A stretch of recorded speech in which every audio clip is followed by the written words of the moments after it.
Hi friends, it's Valerie. Welcome back to another week's What's for Dinner. How's everybody's week going? I know things are still crazy out there, so drop a comment down below telling me how you're coping with either being stuck at home or if you're still having to work, how you're dealing with that. Just want to hear about everybody's past couple weeks. So I know that the food situation is kind of still crazy out there in some stores, and more areas are worse than others. I am hoping to still provide just as good of recipes. This week's does have 2 meatball recipes in it.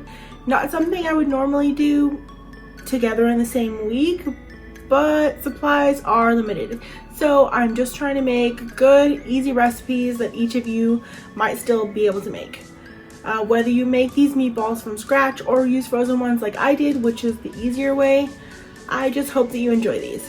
So let's get started. On this first night, we are having a meatball casserole, and I'm serving that over pasta. I'm starting off with already cooked Angus beef frozen meatballs and putting around 12 in a small casserole dish.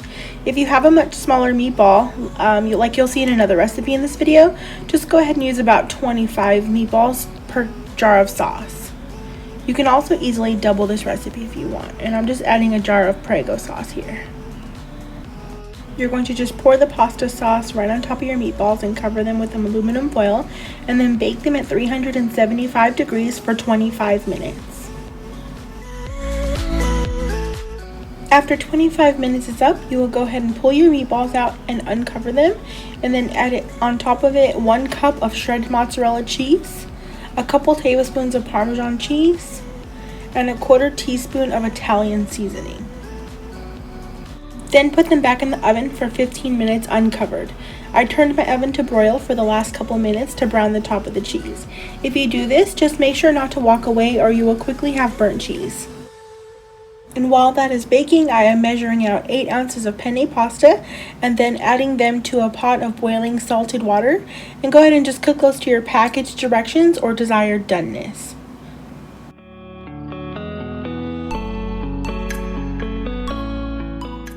I also decided to trim my basil plant to add some fresh chopped basil on top of this dish at the end.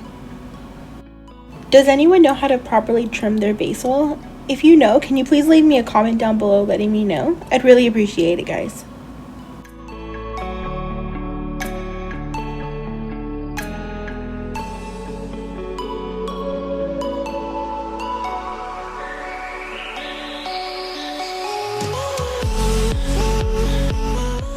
This meal was super quick and easy, and also very delicious. I had this over some pasta, but it would also be good using a meatball sub.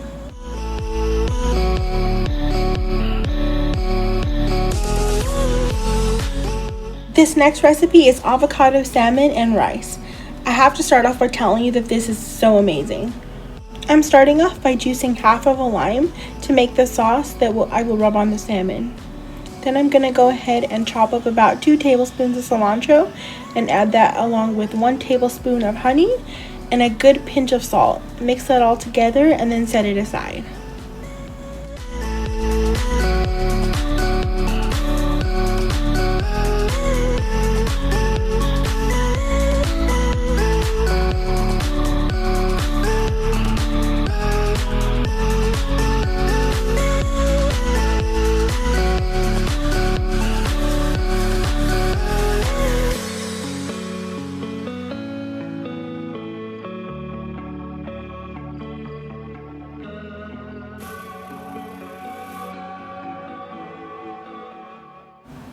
Then I just lined a baking sheet with aluminum foil, and I'm giving that a quick coat of oil.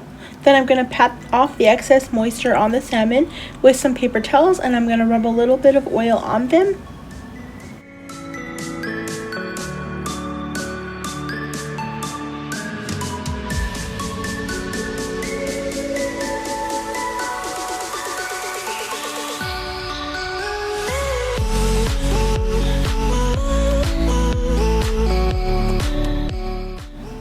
Then just go ahead and spread that mixture on your salmon, and then you're going to bake it at 425 degrees for around 12 to 15 minutes, or an internal temperature of 145 degrees.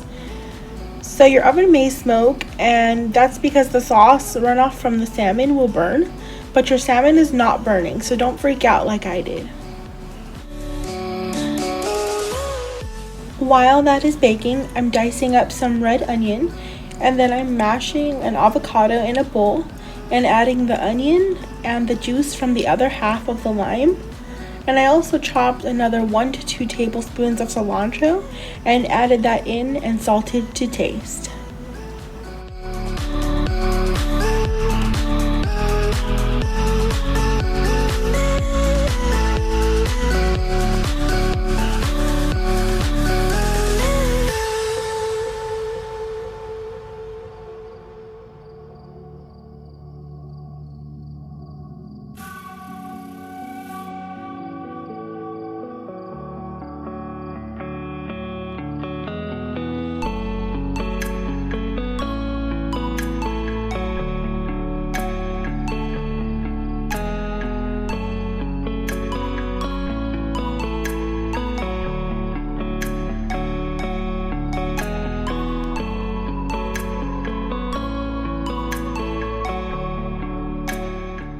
Here is what that salmon looks like out of the oven, and as you can see, there's that sauce that I was saying that is going to create the burn and the smoke, but your salmon's not actually burning.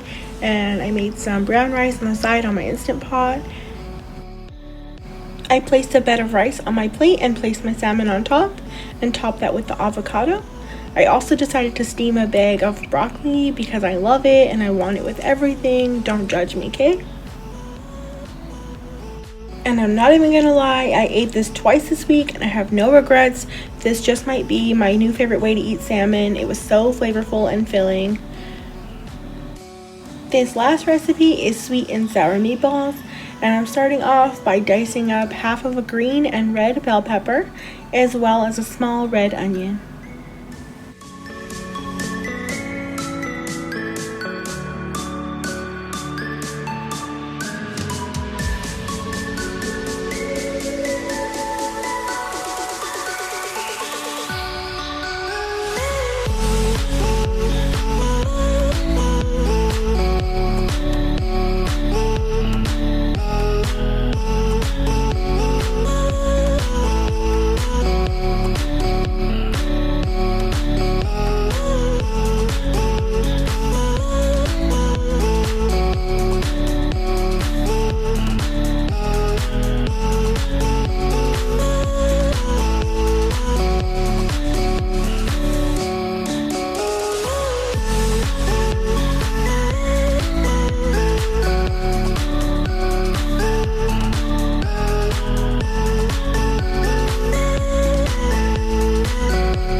Then I put a pan over medium heat and added around 2 tablespoons of canola oil.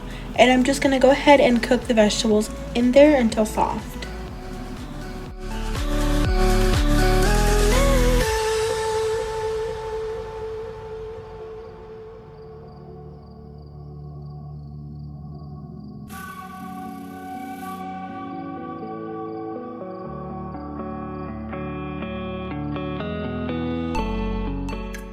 And while those cook, I put a large pan on medium heat, and I'm going to make the sauce by adding 2 1/4 cup of pineapple juice, 1/4 cup of ketchup, a 1/2 cup of brown sugar,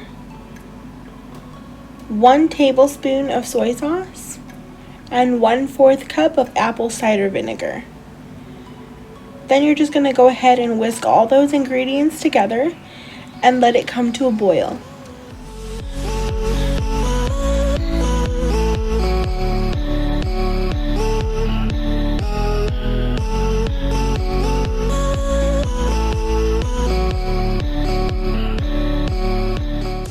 When the liquid was warming up, I pulled a little bit out to mix in about 1 to 2 tablespoons of cornstarch, and then I mixed that together with the rest of the sauce.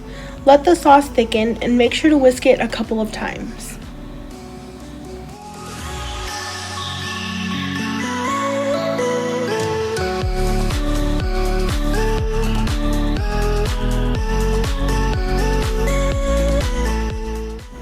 Once it is mostly thickened, I added in some frozen home-style meatballs. These meatballs are small, so I added around 25 to 30 of them. Go ahead and place your lid on your pan and let them cook in the sauce for around 8 to 10 minutes.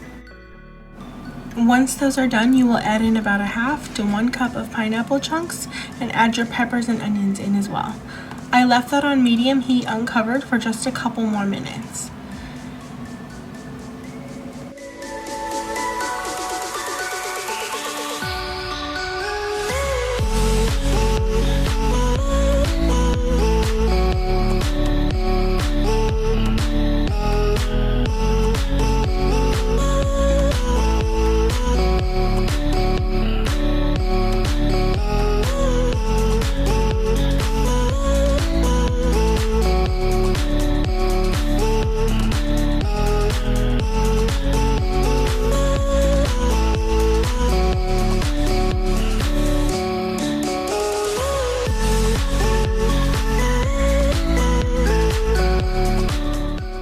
Here I go making another bag of steamed broccoli. I just can't seem to get enough.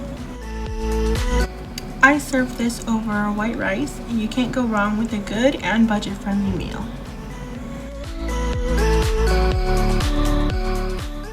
Thanks for watching another week's What's for Dinner. Don't forget to subscribe so you don't miss out on all the future What's for Dinner videos. I hope you are all having a great week.